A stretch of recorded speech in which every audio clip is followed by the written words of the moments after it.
Bem-vindos a mais um podcast sobre a eletrificação no mundo automóvel. Hoje vamos conversar com Licínio Almeida, da Siva Porsche Holding, e também com o diretor da revista Autodrive, o Pedro Silva. Vamos ter aqui, não direi um frente a frente, mas possivelmente expressar aqui duas mãos cheias de ideias sobre carros elétricos, sobre tudo aquilo que diz respeito à eletrificação do mundo automóvel e olhando aqui sobretudo para as marcas de luxo que o Licínio aqui representa dentro do grupo Siva, a Bentley e a Lamborghini. E eu vou começar exatamente pelo Licínio Almeida, perguntando-lhe o que é que representa e como é que tem visto esta evolução da eletrificação do mundo automóvel e, nomeadamente, naquilo que diz respeito a marcas tão históricas como a Bentley, que tem mais de 100 anos e que tem vindo a acompanhar, acho que não poderia ficar de fora, com a eletrificação, não a 100%, mas com os modelos híbrido plug-in. Antes de mais, boa tarde, bom dia ou boa noite a todos, consoante a hora que nos estejam a ouvir. As marcas dentro da empresa Siva Porsche Holding, portanto, a empresa que é a importadora distribuidora da quase totalidade das marcas do grupo Volkswagen para Portugal, eu sou responsável pela Bentley e pela Lamborghini.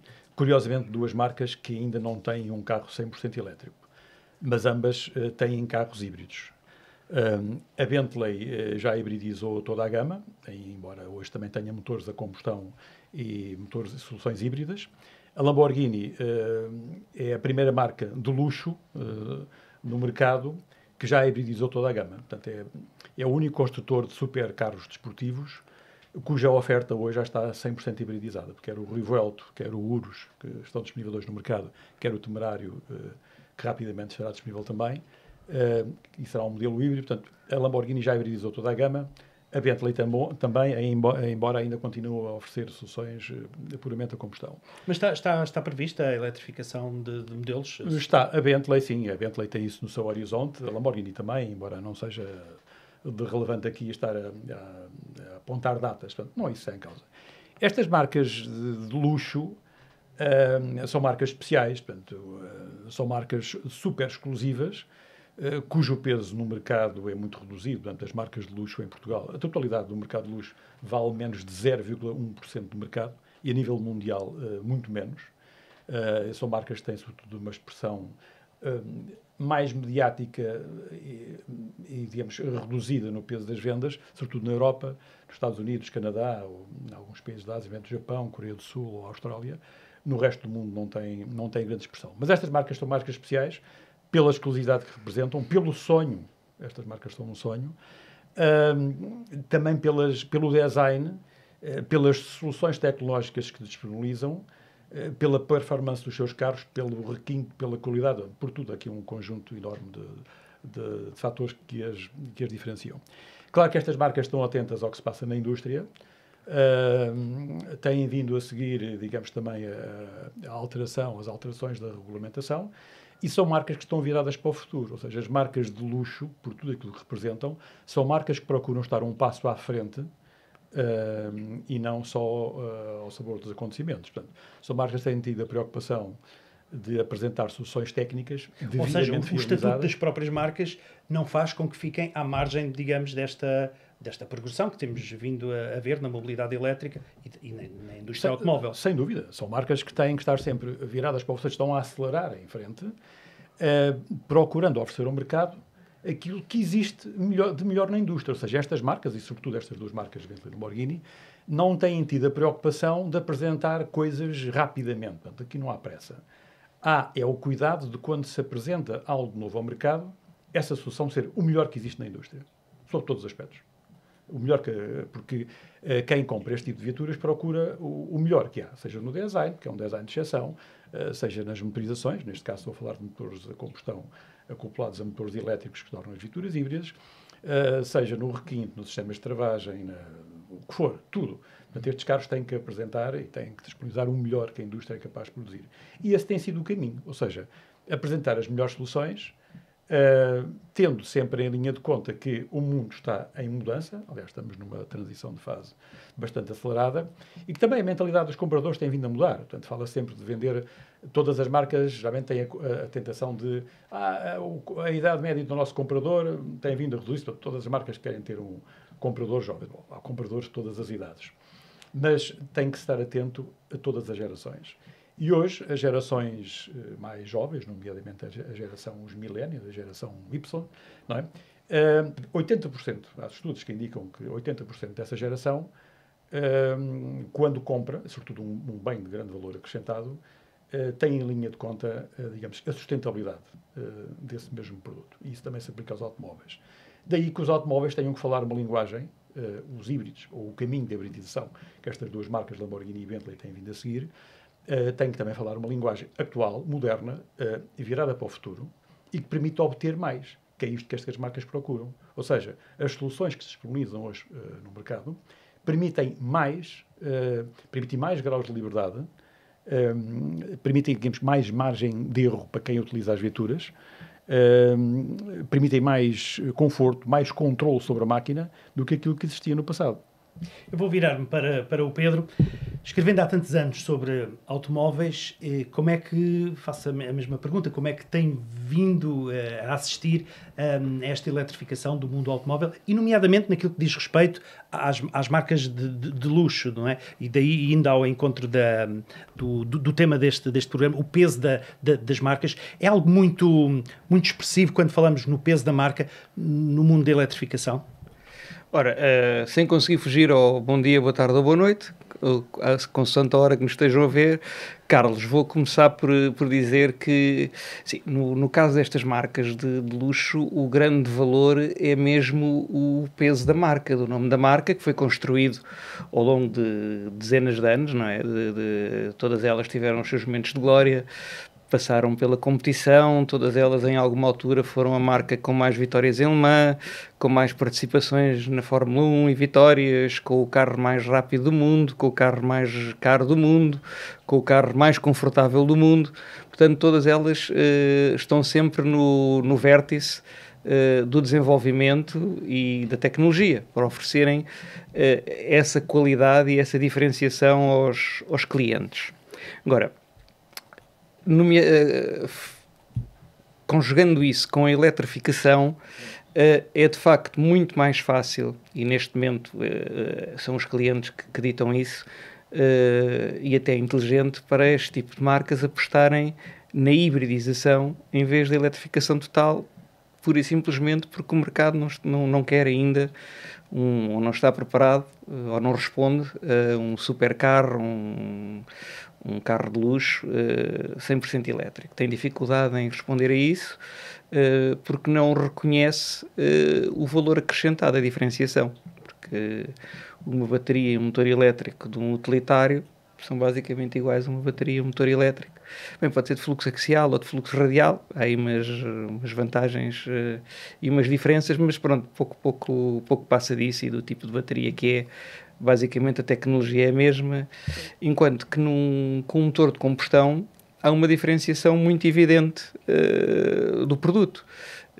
Além de que é um produto que está associado a um domínio fino da mecânica, uma precisão de engenharia, como um relógio topo de gama. É isso que faz a diferenciação entre marcas também. É isso que faz a diferenciação entre as marcas. Como o Licínio disse, é claro que hoje em dia a hibridação abre uma porta interessante, nomeadamente ao nível da facilidade de utilização dos carros, da performance dos carros, da condução dos carros, que vai um bocadinho até ao encontro do Sr. Ferruccio, que não gostava de embreagens pesadas. Portanto, hoje em dia tudo é mais fácil num supercarro.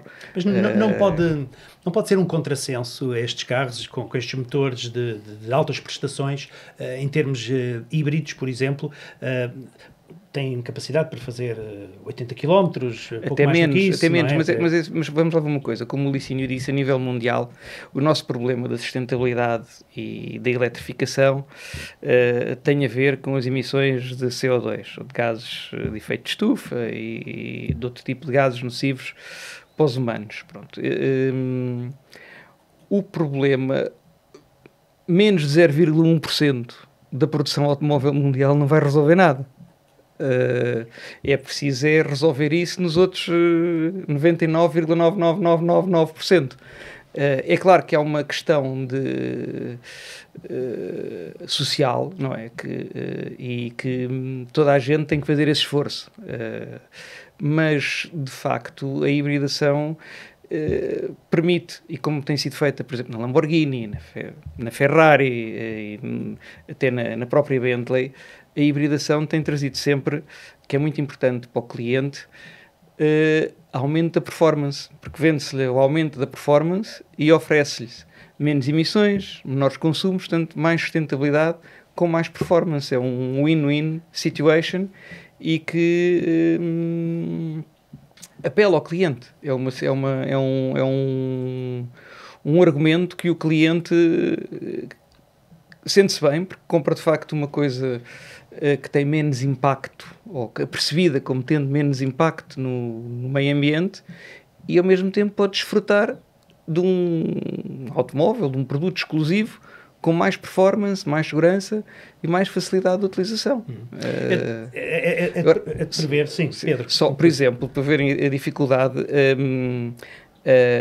a Alfa Romeo lançou um carro que é o 33 Stradale, que fez a via ao início, fizeram 33 unidades, portanto vão começar agora a entregá-los, e ao início os clientes podiam escolher a versão a combustão ou a versão elétrica. O elétrico era 40% ou 50% mais potente que a versão a combustão. Os 33 carros que vão ser entregues a clientes são a combustão, até porque o cliente não reconheceu no elétrico um objeto de culto e até de valorização, que também muitos destes carros são comprados como peças, lá está, como o tal relógio exclusivo, topo de gama, um quadro, são comprados como peças que a pessoa sabe que o seu dinheiro ali não vai perder, ou não vai perder muito, ou, e se aguentar bastante tempo o bem, vai valorizar.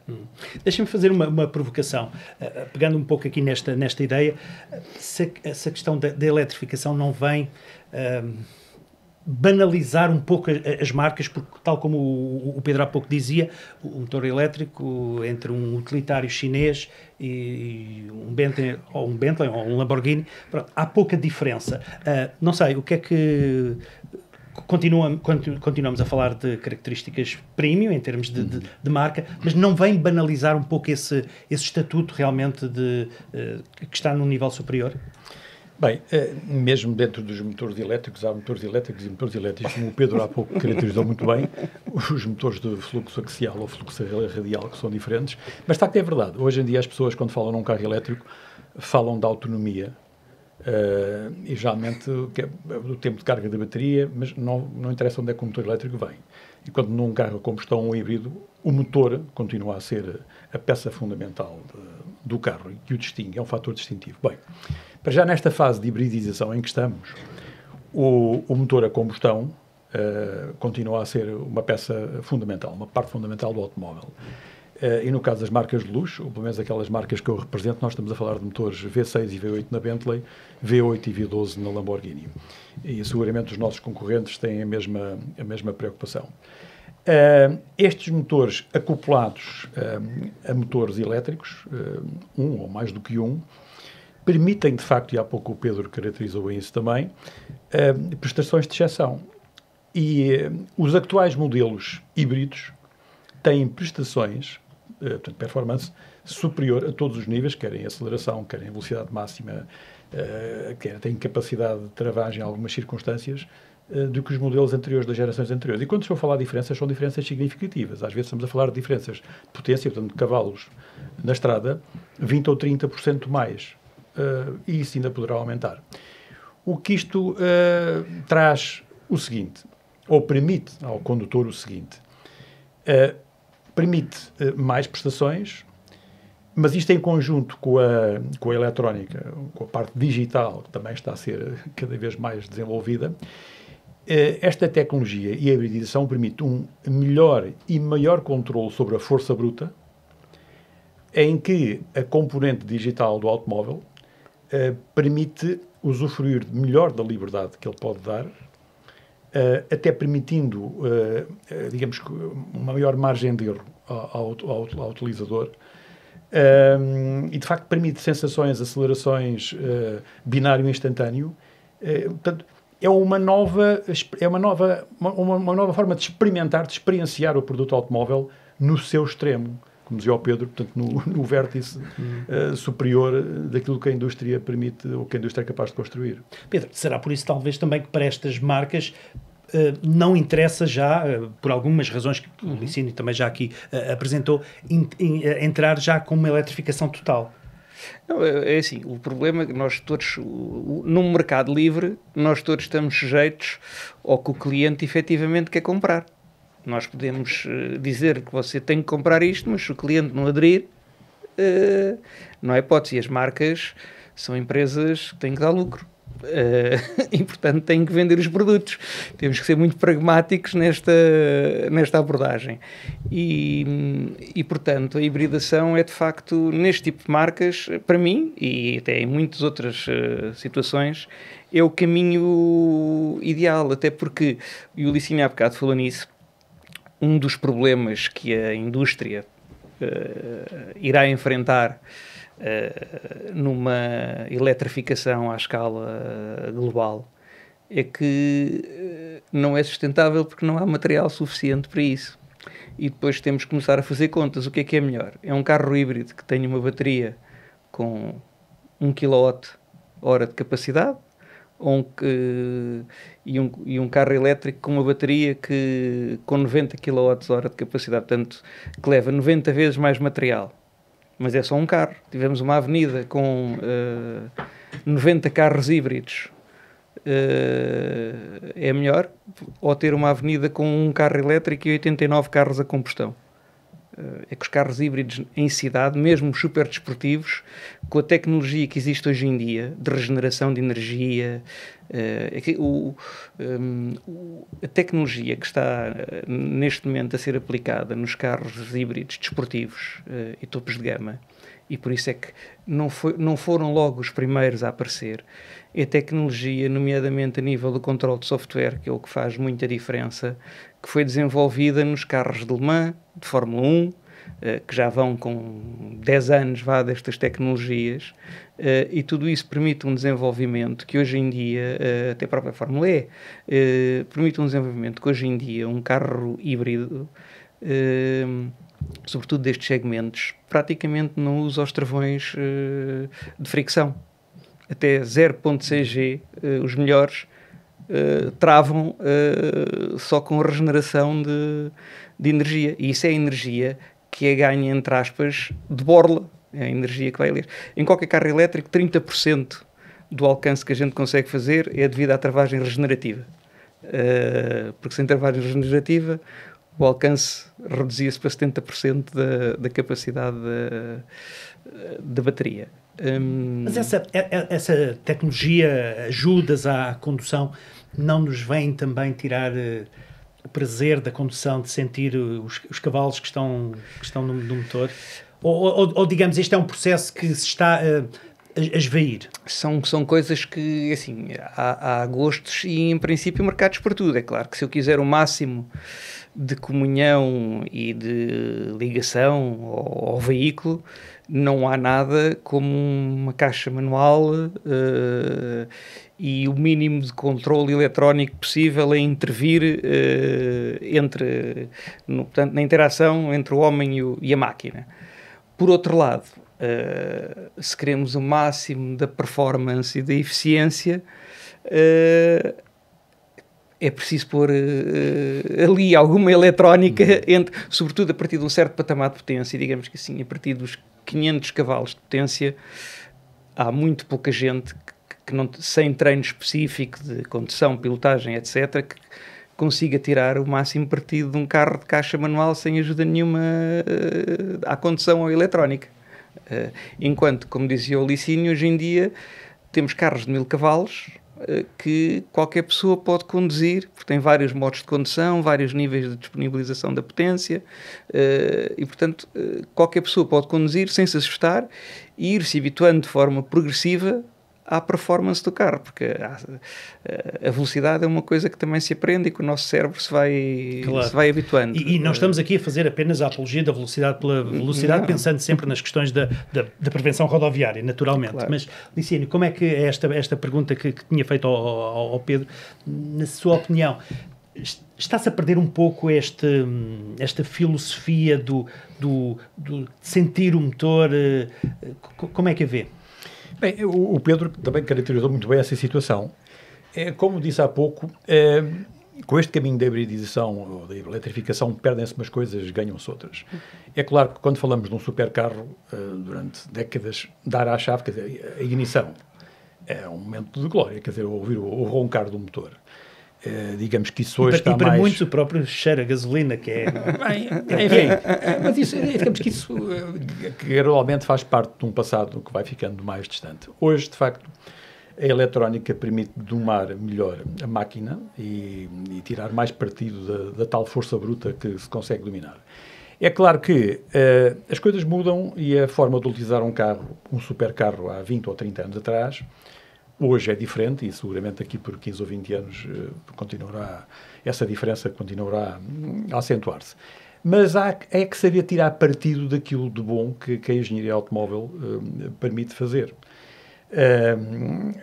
Hoje ainda temos fantásticos motores a combustão, que acoplados a motores elétricos resultam nos tais híbridos com prestações de exceção.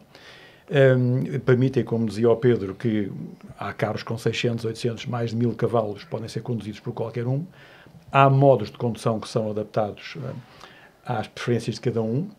Mas há uma coisa fundamental que isso na engenharia automóvel continua a ser essencial, que é o acerto dinâmico do carro. O acerto dinâmico de qualquer carro. Portanto, é o conjunto. Nós temos um chassi, temos um motor lá colocado, podemos ter motores elétricos, temos rodas, temos pneus, temos uma distribuição de massa. Isso tudo tem que ser feito com grande rigor e com grande cuidado. Porque se isso estiver bem feito, como se costuma dizer, as leis da física são invioláveis. E, portanto, quando a máquina está em movimento, é uma máquina muito potente, ela vai desafiar o condutor. O limite do condutor pode crescer com a máquina, portanto, os limites estarem mais além. E a eletrónica existe para nos ajudar, claro, tendo sempre em atenção velocidade só por velocidade não, e respeitando sempre a segurança rodoviária. Mas as máquinas hoje, de facto, permitem tirar muito mais do que num passado não tão distante quanto isso. Se eu pudesse só acrescentar uma coisa ao que o Licínio estava a dizer, que é, de facto, há todo esse know-how do construtor, que é, de facto, uma coisa onde os construtores com tradição e com experiência fazem a diferença, que é saber montar o Lego, não é? Porque a gente pode ter as peças todas boas, mas não sabemos montar, aquilo depois ficam no sítio errado e não funciona bem, e mais ainda no passo seguinte, que é onde hoje em dia ainda se pode fazer mais diferença, que é na afinação, no acerto de tudo. Fazer de maneira que o conjunto supera a soma das partes. Portanto, a experiência, portanto, a afinação da resposta do motor, da direção, como isso é transmitido ao cliente, tudo isso é uma das coisas em que as marcas de luxo e as marcas de carros de alta performance fazem muita diferença para um carro normal ou para uma marca normal. E depois claro que depois há pessoas que têm sensibilidade para perceber isso, outros que só compram porque de facto querem um produto de luxo e pronto, é aquele que querem comprar. Mas aí de facto há muito know-how, há muita história, há muita sabedoria e muita diferença. Não é... Licínio, vou-lhe perguntar se os Bentleys que hoje são comercializados são os clássicos do futuro. Eu fazia-me esta pergunta aqui logo quando comecei a acompanhar o passeio dos ingleses, em que via aquelas velhas e gloriosas máquinas com toda a filosofia do engenheiro Walter Bentley, lado a lado com os Bentleys novos, com os híbridos. E, portanto, este conceito do carro clássico, se olharmos para, digamos, para este nicho que também existe. Podemos considerá-los assim, os clássicos do futuro? Bem, hoje em dia um carro de luxo, já por natureza, é considerado um clássico, um carro de luxo deste nível, dado, digamos, que a singularidade do modelo em si, não é? São raros, é um bem que produz em pequeníssimas quantidades, e por isso mesmo um carro, digamos que por defeito, é logo um clássico. Repare, hoje quando olhamos para Bentleys de há 20, 30, 50 anos, porque é que nós gostamos de olhar para o carro e porque é que o carro, olhamos para o carro, isso vê-se no passeio dos ingleses, é um prazer olhar para um carro, sobretudo quando os carros estão estimados, e felizmente a maioria dos proprietários estima os automóveis. E às vezes olhamos para o carro e dizemos, mas isto está impecável, mas isto funciona tudo, isto tem um bom toque, isto tem um ruído, o ruído que deve ter o ruído motor, ou a sonorização, tudo isto está lá. Porquê? Porque já na altura, e ao longo das décadas, foi sempre colocado o melhor que a indústria era capaz de produzir nestes automóveis. E aquilo que eu já referi, e o Pedro também, que é a tal história do acerto dinâmico, portanto, montar o Lego como deve ser, e tudo aquilo fazer sentido. Esse tem sido o cuidado das marcas de luxo, em particular estas duas que eu represento, ao longo da sua história. Isto tem que fazer sentido. E, portanto, os carros hoje, que nós hoje temos, no caso da Bentley, um carro híbrido, lado a lado com um carro de há 20, 30 ou 40 anos, jogam bem. Porque o carro com 40 anos ou mais fica bem ao lado do carro atual. E seguramente daqui por 20 anos, o carro atual face ao carro futuro daqui por 20 anos, também ficará bem. Porque o cuidado, o acerto, a atenção ao detalhe que estes carros têm, é de facto extraordinário, é aquilo que a indústria pode fazer de melhor. Há pouco estava a falar no Passeio dos Ingleses, esqueci-me de referir, para quem não conhece esta iniciativa do ACP, que já tem mais de 20 anos, é um encontro, o passeio organizado pelo Automóvel Clube de Portugal é o maior fora do Reino Unido, que concentra modelos da indústria automóvel inglesa e, portanto, acontece todos os anos e realmente é um prazer ver todas aquelas máquinas. Pedro, temos realmente... O mercado dos clássicos pode vir a mudar por causa da questão da eletrificação, ou não? É assim, claro que sim. Assim, as coisas evoluem e mudam, a mudança faz parte da nossa vida aqui, do ciclo da vida. Mas pronto, há bocado, por exemplo, que quando falávamos de quem quer ter as sensações mais antigas ou mais mecânicas, ter um clássico é sempre uma excelente forma de preservar essas sensações e depois ter um carro moderno para o que precisa, para o que quer no dia-a-dia, para desfrutar também da tecnologia presente. Agora, é assim, os clássicos, eu acho que os clássicos antigos neste momento têm uma tendência para valorizar cada vez mais, e a eletrificação pode ser um dos porque são experiências que tenderão a desaparecer, portanto, ficam mais exclusivas e com isso aumentam de preço. Sobre os carros de luxo e de alta performance atuais virem a ser clássicos, assim, eles têm tudo o que é preciso para isso. Portanto, têm a marca, a importância da marca, a história, a performance, tudo o que fez dos antecessores deles clássicos, eles têm isso. A minha única dúvida, e aqui passa até ali um bocadinho a bola ao Licínio, porque está mais do lado dele, é como é que vai ser manter a complexidade da tecnologia atual daqui a 20, 30 anos. Como é que será a manutenção de um carro desses? A resposta? Claro que há. Primeiro, hoje, em que os carros têm a parte eletrónica é fundamental, aliás, nós hoje normalmente não falamos em mecânicos, falamos em mecatrónicos. Nem toda a gente sabe mexer num carburador, não é? Aliás, há mecânicos hoje que nunca viram sequer um carburador. Isto é a verdade. Mas há quem saiba... Isso podia nos levar também para aquela, agora, que cada vez a Comissão Europeia tem a ideia de fazer inspeções periódicas obrigatórias mais técnicas, alterar exatamente por causa das normas relativamente aos automóveis elétricos, mas... Bem, isso a seu tempo... Não vale a pena especular. Não vale a pena especular. Mas, como sempre, em termos de leis, e é uma coisa que eu defendo, assim... Não vale a pena fazer uma lei nova enquanto nós não conseguimos cumprir a lei anterior. Portanto, é só aumentar a confusão. Sem dúvida. Mas, ainda voltando ao tema digamos que, a assistência e sabemos, digamos que tratar, acarinhar bem estes magníficos automóveis. Se nós hoje somos capazes de tratar dos carros com 20, 30, 50 anos e mais, seguramente no futuro também trataremos dos carros atuais. Até porque a tendência com a eletrificação é que existam menos partes móveis dentro dos automóveis. Portanto, hoje em dia, se falarmos nos extremos, portanto, um carro a combustão pura ou um carro puramente elétrico, a quantidade de órgãos, peças, é muitíssimo inferior, na casa dos 5 a 6 vezes menos do que num carro mais antigo. Portanto, no futuro, o que vai acontecer é que, às vezes, não se vai estar a reparar uma peça a peça, ou, digamos, dispositivo a dispositivo. Temos conjuntos. E temos uma capacidade de fazer um diagnóstico muito mais rápida hoje do que no passado. E no futuro será ainda mais rápida. Portanto, a eletrónica permite isso. Portanto, tudo isto está em evolução. Estamos todos a crescer. Estamos todos a aprender e a crescer. E, portanto, isso julgo que não constituirá qualquer problema. Nem para os carros antigos, para os muito antigos, para os atuais e no futuro os atuais que serão antigos. Agora só uma brincadeira, desde que não façam como a Apple, não é? Que pronto, os sistemas operativos vão deixando de funcionar nos aparelhos mais antigos, pronto, podemos ter...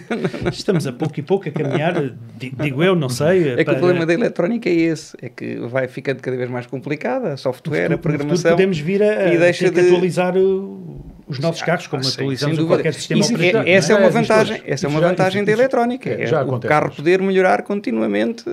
Já acontece hoje, e dentro de determinados limites de cada geração de automóvel, isso já acontece hoje, e portanto, às vezes os clientes são chamados a ir à oficina, que há uma atualização de software X ou Y, e isso é feito de forma muito rápida, e torna o carro mais moderno. Porque depois isto é tudo muito giro, nós muito bonito falar dos carros antigos, ou das sensações, mas há coisas das quais nós hoje, que qualquer carro nos oferece, que nós não abdicamos. Por exemplo, as questões da conectividade. Nós podemos gostar muito de ouvir o barulho do motor, não é? Mas é preciso que o nosso carro interaja com o mundo e, portanto... E tenha a insonorização que nos permita o conforto. Sim, também, não é? Tudo isso, portanto... A indústria está atenta, e estas marcas em Portugal estão muito atentas a essas necessidades dos compradores, e isso está a ser bem feito. Portanto, estamos a terminar.